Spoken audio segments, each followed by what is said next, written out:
All right, wake up. We got a new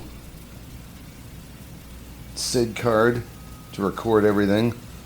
I'm assuming it's working because we haven't gotten any right errors at this point. Whose pick was this one? Yours. It was? Mm-hmm. It was a good one, too, wasn't it? It was a really good one. Loved Yeah, it. I did love it. Critique-Opolis is back. I know everyone's been waiting. We are 6 days late, and you can blame it all on Louisa. Again. I'm just kidding. It was mostly me. It was mostly me. I had to. It's definitely the both of us. I'm pretty sure. So, I have been telling you guys at the end of every podcast that I'm gonna get back to giving you a recipe. This one I've got it pulled up here. I'm gonna leave it later in the show, but this week, actually last week, it popped into my head, The Secret Life of Walter Mitty, because you haven't seen it. That's correct. And this movie was in production hell, or in development hell, for years and years and years. And it's do you want to call it a remake? Because it was already a movie. Yes, it's a remake. Way back when. Do you recall in your notes when they first 1947. By the original... Actually, God, I think there was... You are so good at, like, when we do notes on stuff, because I'm on the road all the time, and we do compressions of all the files that we pull together for the review, and make an AI podcast to listen to kind of bring our thoughts together. But you remember all these little dates and details way better than I could. Who was the original? James Thurber wrote the 1939 short story. And this one's getting over a cold. That's what I was going to say, is that in 1939 there was a written version of the story. I didn't remember what the details were. And then in 1947 they made a movie. And the movie has... It's quite a bit different. It's very different, I think. Because I was almost like, I want to watch this movie. And then I've watched several interviews with the cast since... Who played Walter Mitty? Actually, it is, I think. Do you know who that is? Yeah, actually, you know what? Side note. So if anybody has any interest in... What is Ocean's 11? The Ocean's 11. This is really kind of a harebrained left turn, but for any of you who know me, I have a total fascination with movie producers, like the actual people, guys who are legendary movie producers, who dress a little eccentric, but they made crazy big movies, and I think I was always fascinated by someone who was a combination of a financier and a salesperson, but sold and put together a really amazing product, that being a movie. The Player is one of my favorite movies, and we'll get into that later. But this is, I'm going to try and tie this all together. I got to remember his name. I don't believe this. Who did the Ocean's 11 movies? He just passed away. Steven Soderbergh? No, he was the director. Look up. I can't believe this is the worst. What information? Producer information? Producer. He has since passed. I was going to say Steven Soderbergh didn't pass. No. What's his name? Bruce Berman? Nope. John Hardy? No. Big name. Jerry Weintraub. Jerry Weintraub. Weintraub's a hard name to remember. Jerry Weintraub has an amazing story. He was in the Army, and I will wrap this back to Danny Kaye. He was in the Army, and then we'll get back into the movie, but as you know, if you tune into the podcast, we go all over Hollywood. And Hollywood is a lot like any other business or any other... You need to speak more into the microphone. Oh, sorry. We can't hear you. You can't? You want me to... I'm going to crank this up a little then. Is that better? It was like you were far and away. Oh, just like Tom Cruise and Nicole Kidman. La-di-da. That was a movie they were in. Far and Away. Oh, yeah, okay. Come on, stay with me. You got me off topic here. Jerry Weintraub was in the Army. Sorry, folks, I'm making a concerted effort not to say He was raised in a Jewish family, not very wealthy, in, I believe, New York. He joined the Army, and then when I don't know if it was, I think it might have been while he was in the Army, he was stationed in Alaska. And he had a job, or he found a job, at a clothing store in Anchorage, because I think I think that's where the base is, either that or Juneau. And he he convinced the owner that he was selling, how was he doing this? He figured out how to sell packages of both airplane tickets for GIs who wanted to go home, but instead of going home, he would sell them packages, I believe, of airplane tickets and beach clothing, which was a weird thing to do in Anchorage, Alaska at this time. But when they were coming off rotation, he would sell a package of airplane tickets to Hawaii or to a tropical destination when they were coming off rotation to kind of have a vacation before they went home. But he would wrap it in with clothing, like pants, and a whole new wardrobe when they were finally getting out of the Army.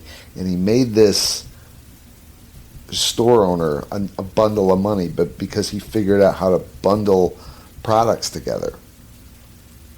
And later on, he decided with his first wife, who had stayed with him, even though we'll get into Jerry Weintraub in another show, but he was married, and he had a dream that he was going to take Elvis on tour. He was a music producer, or an event promoter, I should say, and he had a dream that he was going to take Elvis on tour, and he woke up, I want to say his wife's name was Barbara, but don't hold me to that. He woke her up and was like, I'm going to take Elvis on tour. It was Barbara? Mm-hmm. He woke her up and he's like, guess what? I'm going to take Elvis on tour. She was like, do you know Elvis Presley? He was like, no. It's like, what is it? What is it? What's the matter with you? So the next day, I love this from someone who sold envelopes. I kick myself when I revisit Jerry's story, because this is something I should have done. I sold printing and envelopes for many years, and I hated it, but I was good at it just because I was diligent. And he did the same thing, but with a way cooler product. He picked up the phone once a day, every day, and he called the colonel, the colonel who was management for Elvis Presley. He'd call him up and say, Colonel, my name is Jerry Weintraub. I want to take Elvis on tour. And the colonel would be like, no, Jerry, no, thanks for calling, not going to happen, and hang up on him. But he did this every day.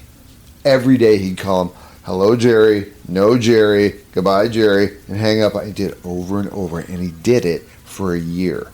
And then finally, on the 365th day, the colonel called him and said, okay, Jerry, you want to take my guy on tour? He's like, yes, very much. And the colonel said to him, all right, in 3 or 5 days, I want you to meet me in Las Vegas with a check for $1 million, and we'll take Elvis on tour. He's like, sure, no problem. Take care of it. I'll see you in Vegas. Hangs up the phone. He doesn't have a pot to piss in or a window to throw it out of. So he calls everybody he knows. And people, as he was coming up and promoting shows,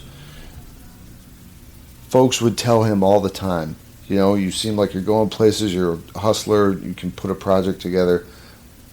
As things take off, you give me a call. I'd love to be involved with you. Called all of those people. None of them were willing to contribute. And then he found a radio station, the owner of a group of radio stations, I believe, in the Pacific Northwest. I want to say around Seattle or Portland. And the owner of those stations, I believe this is how it was, but for anybody who really wants to hear a really not a thorough breakdown of this, you should listen to. There is a YouTube video of this. The owner of those stations was Danny Kaye, and the deal he made was, I need to take Elvis on tour, but I need $1 million. And there's another component to this. Oh yeah, he said to the guy was like, all right, send me your P&L, send me all these. He's like, I don't have any of that. I need a check for $1 million, and I need it in one day. And this guy was like, I can't do that. And he's like, all right, I'll tell you what. Jerry Weintraub says, I'll make you this deal. I'll give you 50% of my concert business forever. And the guy was like, all right, I'll take that deal. So Jerry flies to Vegas and goes to a bank, and he's wearing like alligator boots and a cowboy hat or something. He looks like a roadie, right? And he tells the bank manager that he's waiting for a check from so-and-so for $1 million. And the receptionist is looking at him like, who are you? And he waits there for like almost an hour, I think. And then the bank manager comes out and says, are you Jerry Weintraub? And Jerry's like, yes. He's like, I have a wire that just came through for you for $1 million. Or maybe it was $2 million. I don't know. It was at least $1 million. And Jerry's like, okay, great. And the bank manager says, just out of curiosity, what are you doing with all this money? And he says, I'm going to take Elvis Presley on tour. And the bank manager says, do you need an accountant? So after all that, they take Elvis on tour, and they go all over the place. This was a big tour. I can't remember the name of it. But at the end of it, I found this odd because Colonel Parker was notorious for ripping people off. Mm-hmm.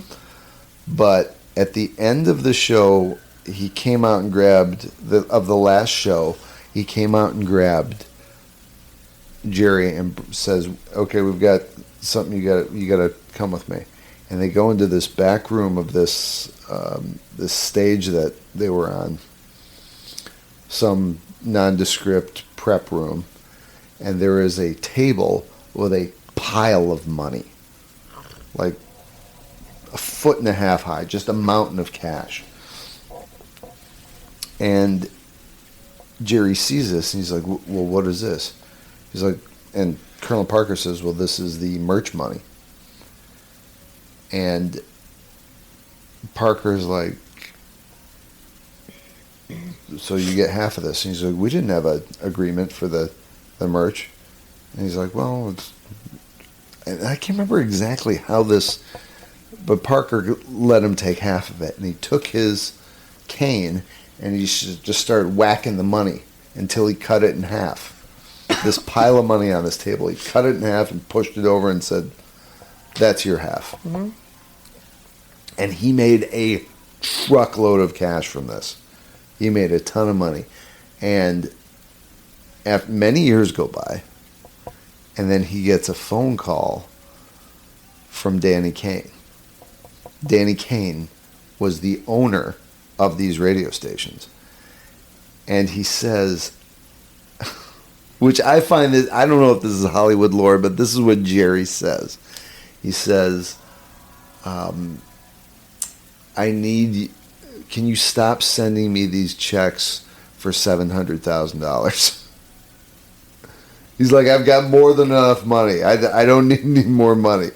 And he'd been doing it for years because Jerry was involved with he took a ton of, I think he took Cher out. I think he took Tina Turner out. And again, fact check me on this, but he promoted a lot of big music groups in the day. He did. I didn't see their names, but I saw Frank Sinatra. Frank Sinatra.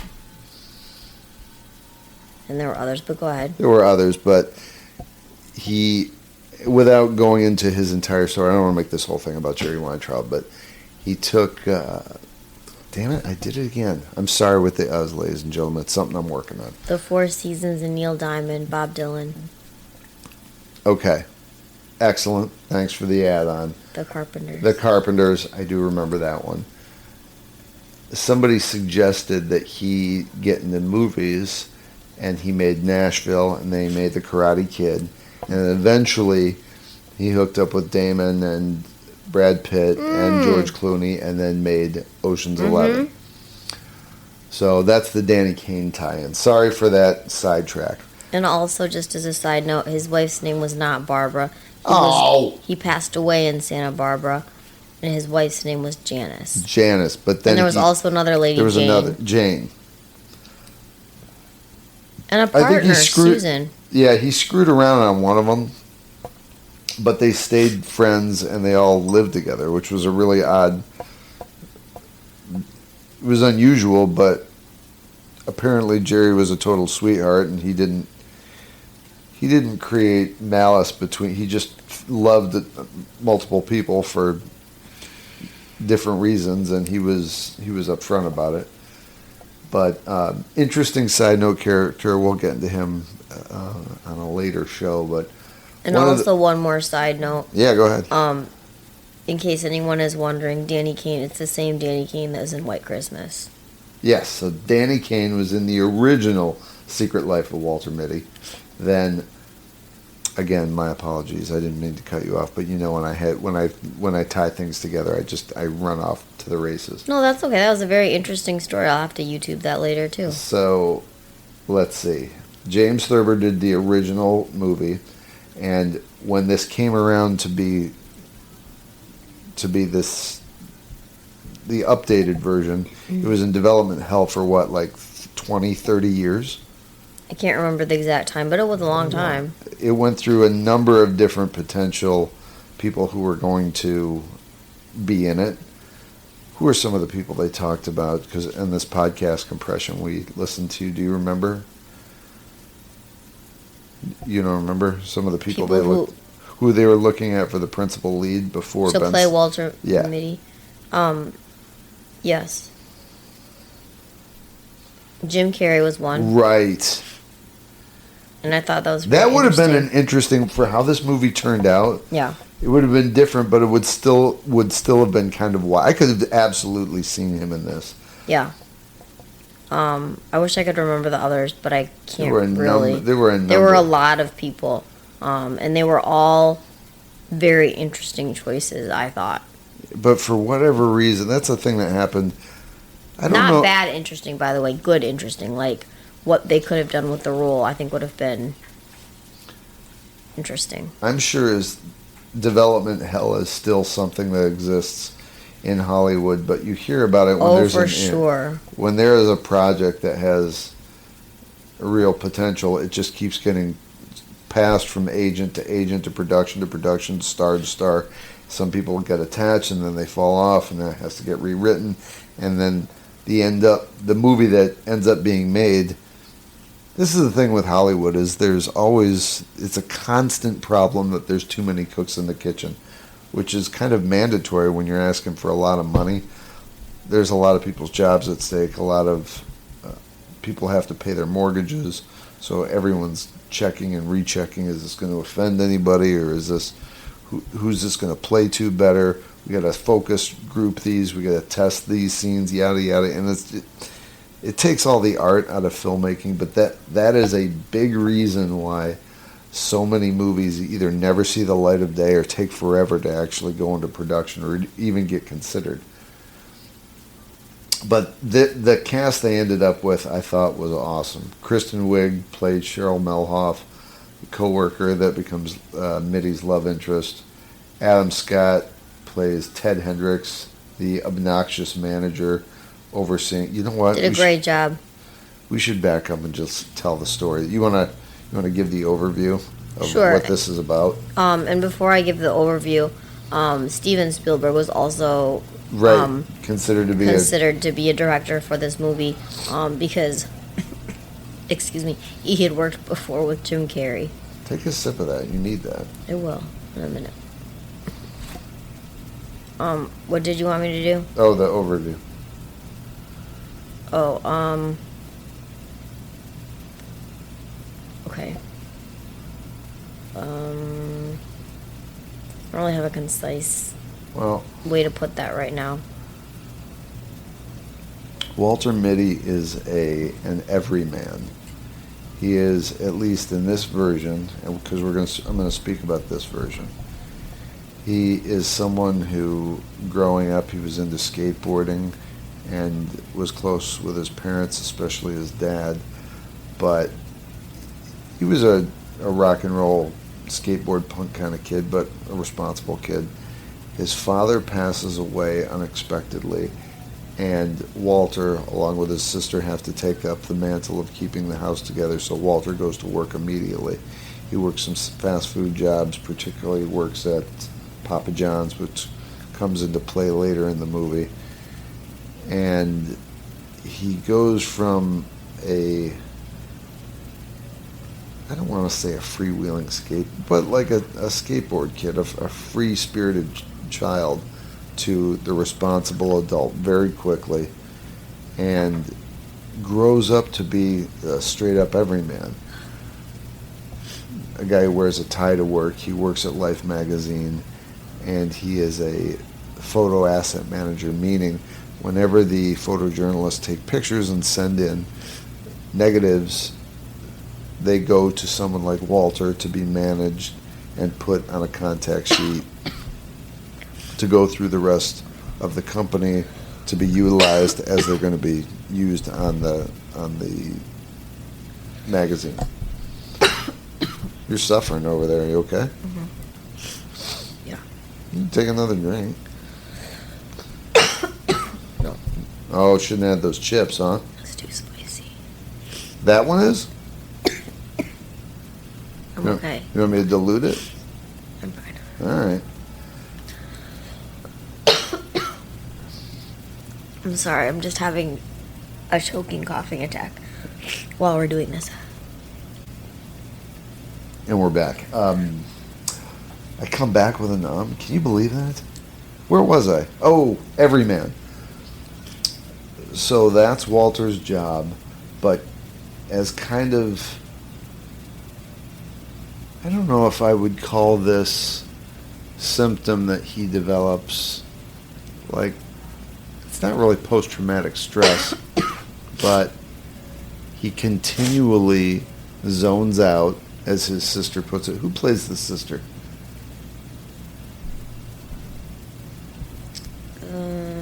Catherine Hahn. Catherine Hahn.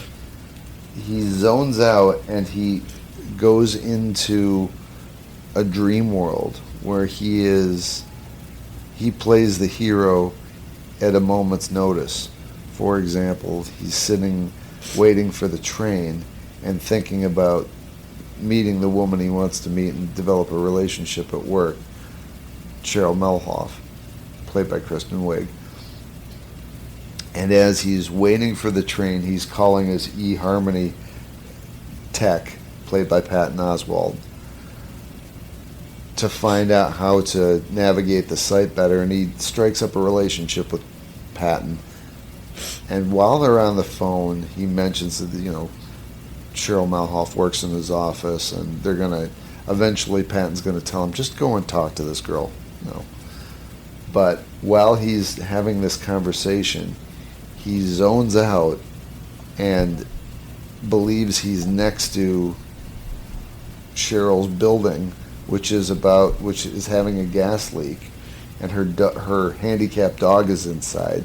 He jumps off the train platform, somersaults through the window, and rescues the dog.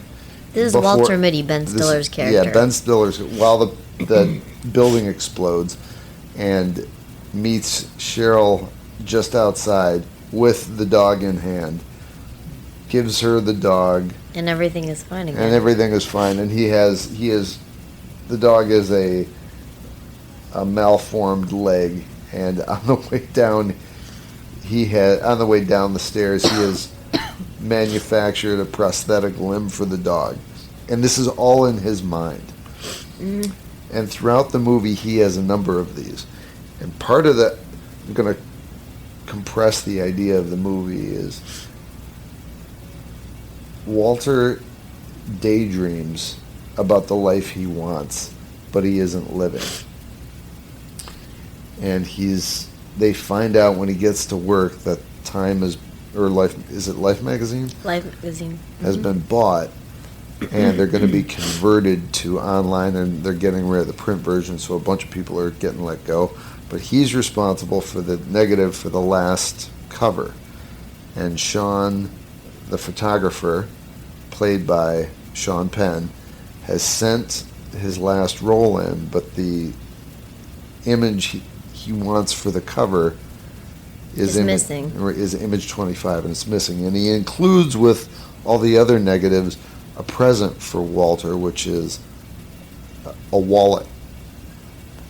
And on the note for the package for the wallet, it says "look inside." Walter thinks that means look inside the package to find the wallet. So he's freaking out. He figures that, you want to take over? Or? No, it's okay. Go ahead. Ugh. I just can't talk today. Oh, it's not a good idea. Okay. Does talking make you cough? I think so, yeah. All right. So Walter gets cajoled to find this missing negative. But in order to do that, he looks at a picture of Sean. Sean and him have become friends, though they've never met, because Walter handles all of his photos that come in. And he might talk to him by phone, but he's never They've never actually met. But they've, over 17 years, they've developed a very close bond, because the two of them have been responsible for putting together a number of really impressive covers. So he zones out for a moment while he's looking at a picture of Sean, while Sean's holding a camera, and he sees what looks like Sean kind of motioning for him to come and find him. So he just spontaneously, which is just totally his break from character of being everyday guy who goes to work, comes home, and plays it safe, he bolts out of the office, he goes to the airport, and he flies to what they believe is Sean's last location is in Greenland. Which I found out in the notes that all those colored buildings, I've seen pictures of Greenland. That's not Greenland. They're not, That's Iceland. Yeah. That was a town in Iceland, but so Iceland doubled for Greenland. Greenland, it's not very, there's inhabitants there, but it's very drab. Mm-hmm. I've seen pictures of those houses as well. Yeah, those are all in Iceland. Yeah. So when he gets to Greenland to try and chase him down, he finds the bar that Sean was in, and he finds a helicopter pilot. He figures out who this guy is from one of the other photos in the contact sheet. And this guy is fall down drunk, and he's going to be flying radio parts out to a boat that Sean was on. And I'm not giving away too much of the movie, because how he figures this stuff out is really kind of the fun part. Yep. But this drunk pilot goes and he zones out again when the pilot leaves to go and fly off to this boat. Mm-hmm. Walter's like, "I'm not going with you. You're a mess." Mm-hmm. This guy's starting up his helicopter and getting ready to take off, and Walter zones out and sees Cheryl, the girl he's in love with at work, singing Major Tom. And Major Tom has relevance to this Adam Scott's character when he was teasing him earlier in the office. And Walter realizes this is his shot. This is like he's already come this far. He has to throw caution to the wind again. Keep going. And he charges out he's wearing like a members only jacket and a tie and a shirt and dress slacks, and he jumps on this helicopter, and they fly out to this fishing trawler out in the North Sea, and ends up in the water, gets on the boat. They figure out where they drop Sean off in Iceland, so they go to Iceland. They drop him off there. He's looking around for... I'm trying to remember how this went, because we both saw it like several days ago. He finds what town Sean's supposed to be in, and while he's stopped, he's rented a car and he's stopped at a gas station. He's talking to there's a kid there who has a longboard skateboard, and he trades the kid something for this board because Mitty used to be a skateboarder. So he finds a couple of volcanic rocks, ties them to his hand, and he jumps back in his old habit of skateboarding, and skates down the side of this mountain on this longboard, almost like pseudo luge style. And he uses these rocks to keep him, like, for his hand plants, so he can keep his hand from getting burned up, which he had tied onto his hands with his tie. He gets down, and before he has left, he's talked to. He talked to a guy at a little hotel, and this guy's speaking Icelandic. He's trying to tell him not to go because there's going to be be an eruption. He has another hallucination, right? Well, no, that was a real guy. But this guy is telling him not to go, and he can't understand why. He has to. He's real close to getting to Sean. Yep. So he takes off, and this was really a beautiful part of the movie. Is he's in this foreign country. On a skateboard in the mountains, skating through the mountain, which was just like, that's a vacation above all vacations. Just when you decide you're sick of work, I'm going to get on a plane, I'm going to go somewhere totally crazy and have an adventure. And that's exactly what he did. And so much of this movie feels like you're on an adventure. Like you're on an adventure that's possible for you. Like for anybody who can put together a few $100 and get on an airplane and go someplace they wouldn't normally go. And I've done that, and I don't want to sound preachy on this show, but it is an amazing, it is a feeling like no other. And there's some people who travel all the time, and Luis and I, we run our own thing, but picking someplace at random and just deciding to go with having no preconceived, without having like people there you're going to see or an itinerary or anything, just going and experiencing that. I know it requires a certain type of personality or a certain component of your personality, but if you can muster it, it is worth it. If there's something or a place that you've always wanted to see, it's something everyone should do it like once a year. It's an incredible feeling, and I feel a little upset with myself that I'm not articulating this better.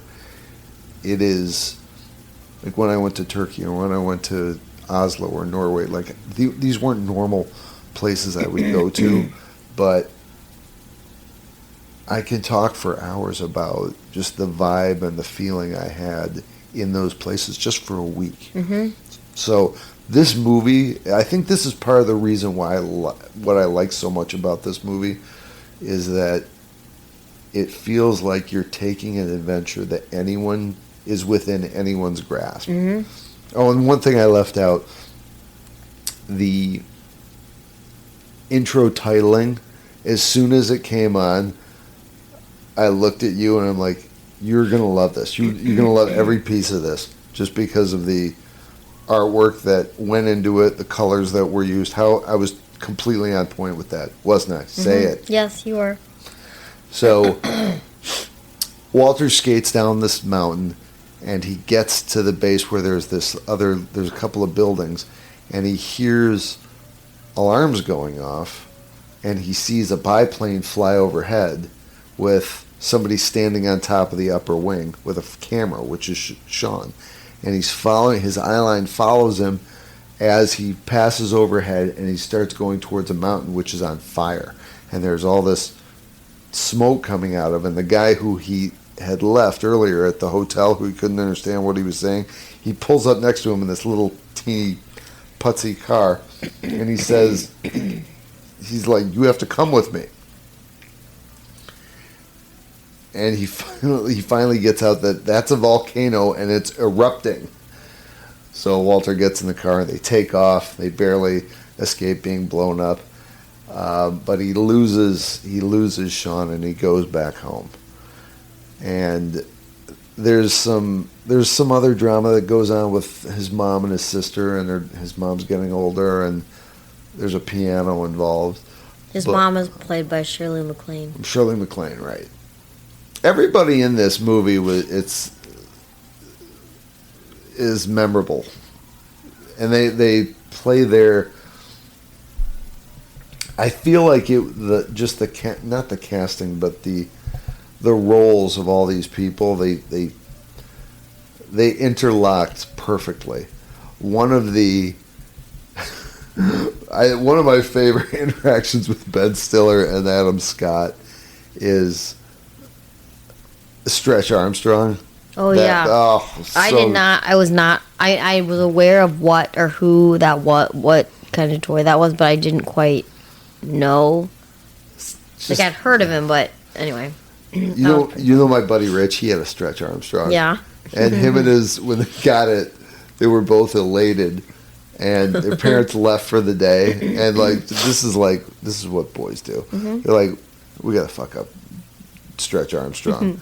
And I don't know if they tied him to a car or they lit him on fire, but they destroyed Stretch. He was mangled. I'll have to get the full story from him. But anyway, there it is again. I'm gonna conquer it. I'm telling you right now. Walter receives Stretch from his sister for his birthday, and they're in the elevator. Adam Scott gets in, starts giving him a lot of shit for having a toy at work. He's like, "I'll put it away. It was a gift. It's not." And then Walter zones out and starts thinking that Adam Scott's character is like, "Give it to me. You can't have this." And they start fighting, like, violently in the elevator. And I'm going to give Ben props here. He's whooping Adam Scott's ass, which everybody in the theater was a big fan of. Nobody liked Adam Scott. They jump through a wall, out a window. And again, this is all happening in Walter's mind. Fall down all the way, like, down to the street into a garbage, to a dumpster. And then develop these, like, superhuman, superhero powers just to leap around town. He uses a slab of pavement as a skateboard. Their movements are very much like Marvel characters. Yep. Mm-hmm. And the kind of the climax of this little scene, they're about to punch each other, and it becomes like an animated picture almost, because they're whirling towards each other and you see all the speed lines. Mm-hmm. These little zone outs are very indicative of how people daydream, of like how you would like a particular scene to unfold in your power. That's another thing that's fun about watching this, is because you can have this. You can see this little fantasy. You're like, I've been in this situation. I have wanted that, and that's how I wanted it to look. Mm-hmm. So super fun. But to get back to the trajectory of the story, how does he end up? Oh, he's at Mom's house, and he figures out one of the pictures. I'm not going to give too much away. He figures out another picture while he's at Mom's house. And then he realizes that Sean is in Afghanistan, and he has to follow him there, which is kind of because he's going to lawless. What was it? The ungoverned highlands. So he's going to a completely lawless area of Afghanistan. He has to get guides. He has to go through Yemen to get there. He has to get guides, and he's just trekking across nowhere in Afghanistan. He bumps into Sean, which was amazing, just photographing snow leopards. And this was another. Are you feeling better? Yeah, I'm okay. Okay. They have this back and forth where Sean tells. This is what a piece I don't want to give up because it's worth watching. He tells Walter where the negative is, and Walter gets a little pissed at him. He's like, "You shouldn't have done it like that. It was." Oh yeah. Mm-hmm. You thought it'd be cute, and like I lost my job over this. Mm-hmm. And Sean is he's a photojournalist. He's out in the wild, right? And not to say he doesn't care, but he's kind of like, well, I guess we lost that picture. It was a really good one. Let's go down with our guides and play soccer. Yeah. Mm-hmm. And to watch all these grown men just play a game, it was set to music. And some people wouldn't get anything out of this, but I think that's the whole reason you go to a movie is to get something out of it. And watching these guys just kick a ball around, to be like in another country playing a game, it's just magical. It's just kind of freeing.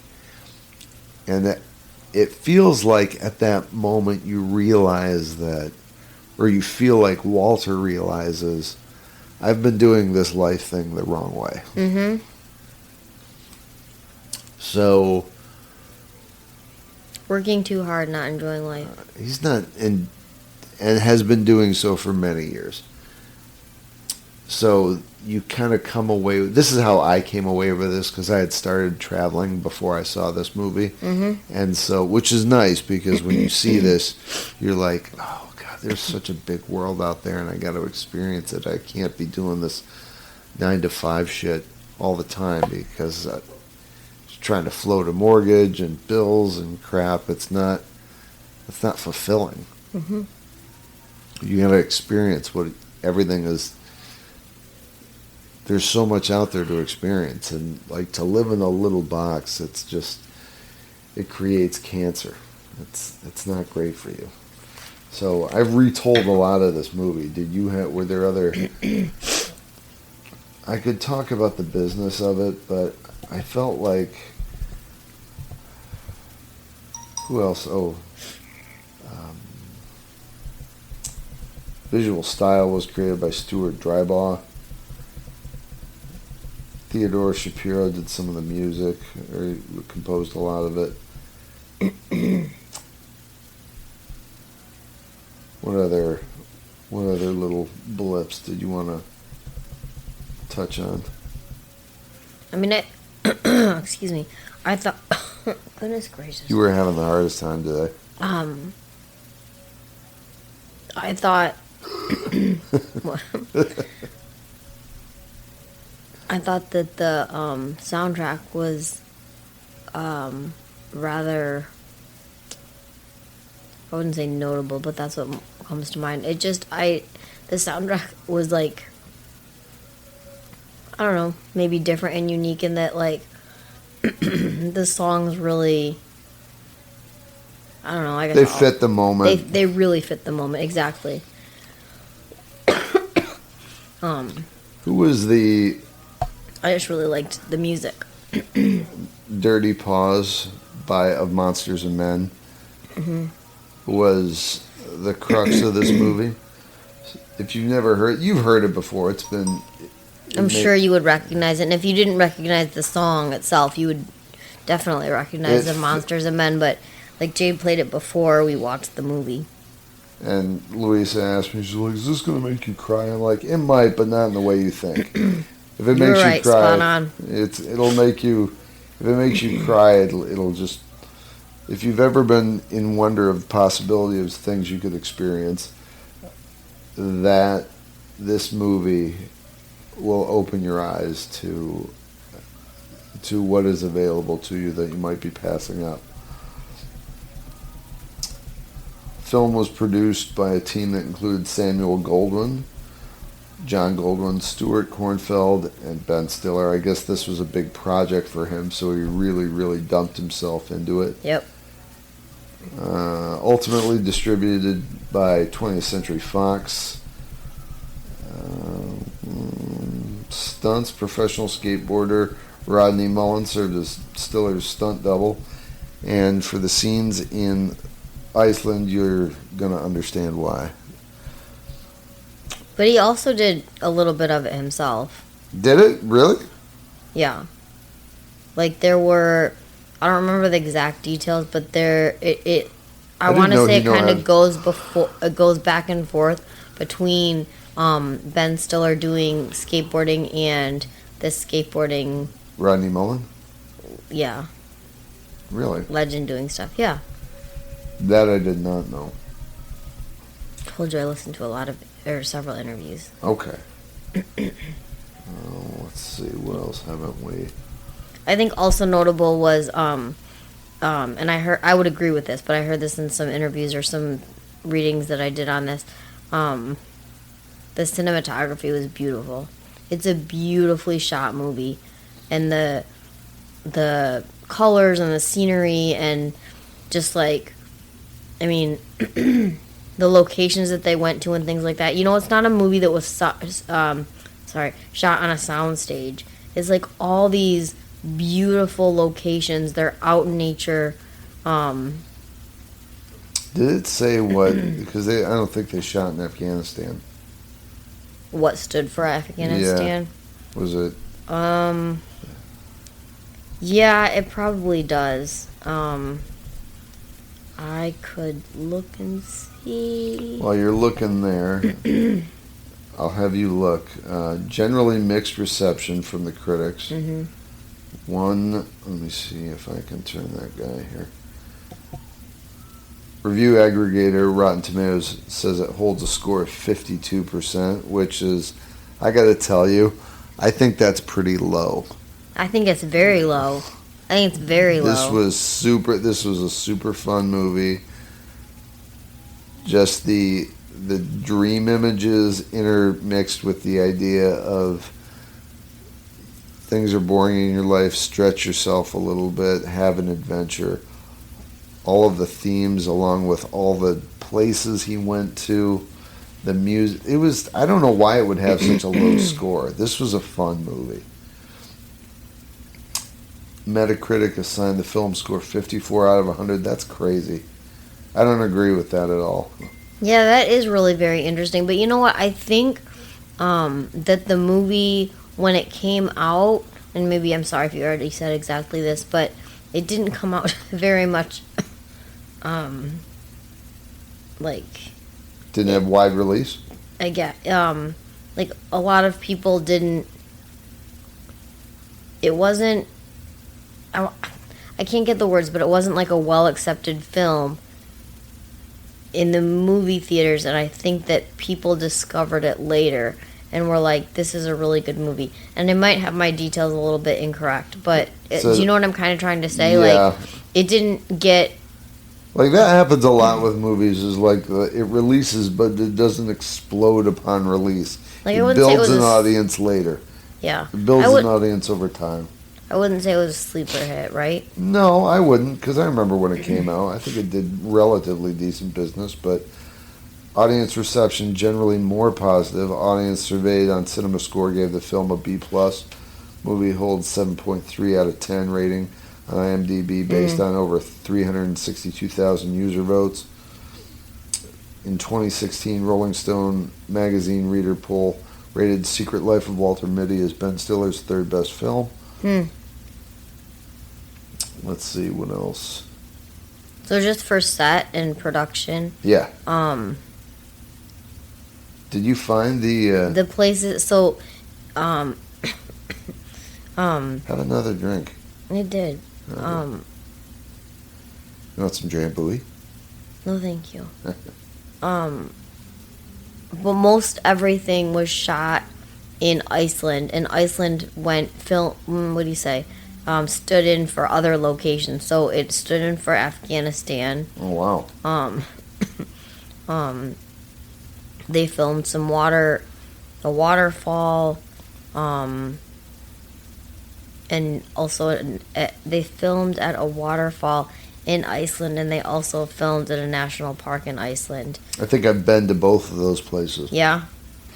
Which are, I can't, not to make this a commercial for Iceland, but like I was telling my buddy Ryan Staley last year at Applefest, if you haven't been to Iceland, you're missing out. It is breathtaking in ways that pictures won't do justice. It'll cost you maybe $100 or $150 to fly there one way, rent a car, and just drive around the country.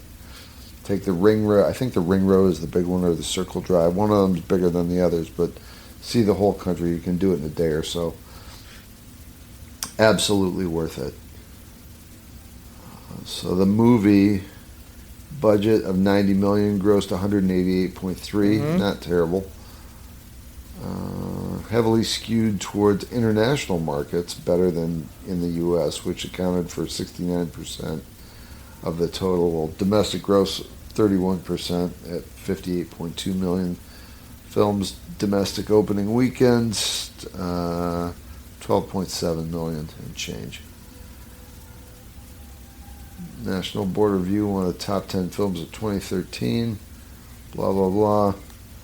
Who cares about that? I really enjoy this movie.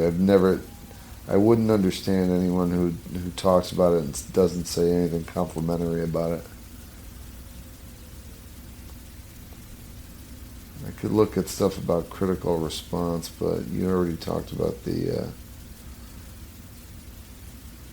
I think it was a really beautiful film. Like, you know how sometimes you just see a movie and that's the best way to describe it? And see if I talk. Makes it worse. Yeah. And I think that this was just like such a beautiful film. And quite honestly, if there were more hours and time in the day in my life, I would watch it again. I mean, I'm sure I'll watch it again at some point. We might watch clips of it tonight. But it was so beautiful and enjoyable. And I have to say that watching it, there were a lot of things that I found confusing. But then when, like, I guess the conclusion comes and you put it all together, you're like, oh. And I think that's a large part of, like, why I want to watch it again. Well, so I don't think it's giving much away, but, like, Sean Penn's character of this photographer who takes these amazing pictures that Ben Stiller's character is always putting in the magazine, and they've never met, and then he sets off on this journey to find Sean Penn's character, Sean, to find this missing negative that he needs for the last issue of this magazine. What's my train of thought?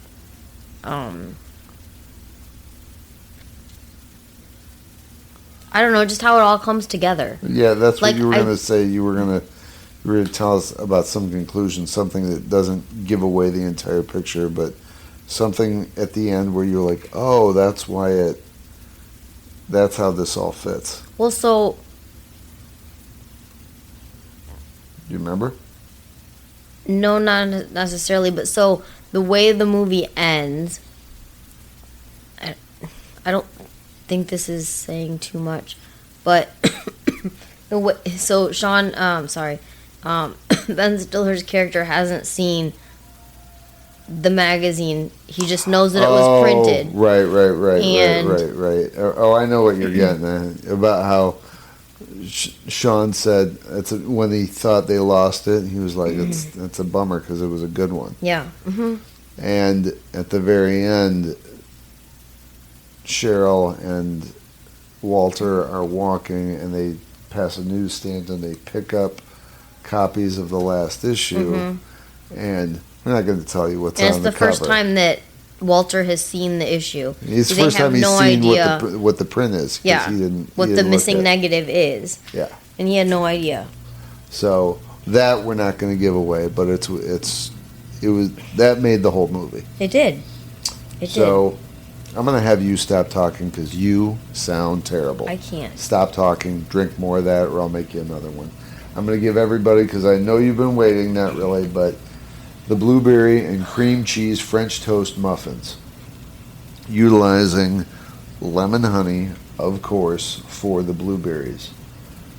20 minutes, air fry, 10 minutes, batch at 350. That's what you're going to do. Here's what you need.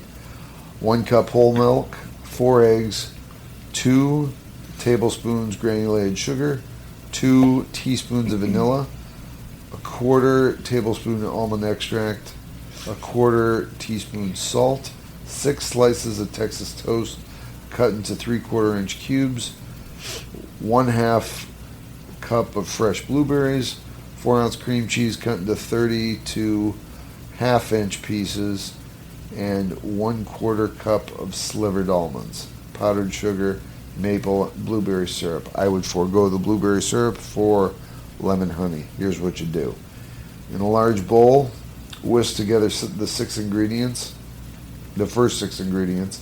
Add bread cubes, blueberries, and cream cheese to the cubes. Toss to coat.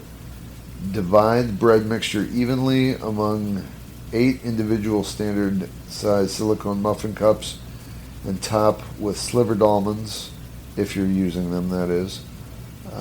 Cups will be very full and mounded. Working in batches, if needed, place muffin caps in an air fryer basket.